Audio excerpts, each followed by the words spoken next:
Si Ulay, ang batang ayaw sa gulay. Siya si Ulay, hindi siya kumakain ng gulay. Sa tuwing tinatawag siya para kumain, na sumilip muna siya sa kusina upang alamin ang ulam nila.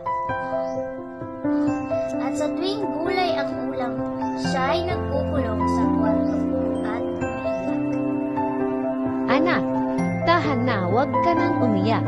Ipagluluto na lang kita ng gusto mong ulam. Sasabihin ng kanyang inay at uwi na si Ulay.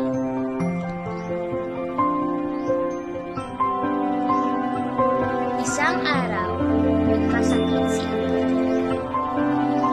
Tay, naghihina na po ako. Ang reklamo ni Ulay sa kanya. Sabi ko kasi sa'yo, kumain ka ng gulay.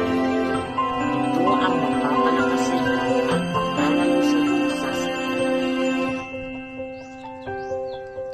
Simula sa araw na iyon, hindi na iniiwasan ni Ulay ang gulay.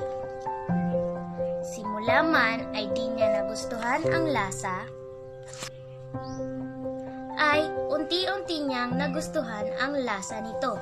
Kaya naman, hindi na siya nagkakasakit pang muli at naging masayahin na siya palagi. Kaya mga bata, lagi tayong kumakain ng gulay upang tayo ay hindi magkakasakit. That's all. Thank you.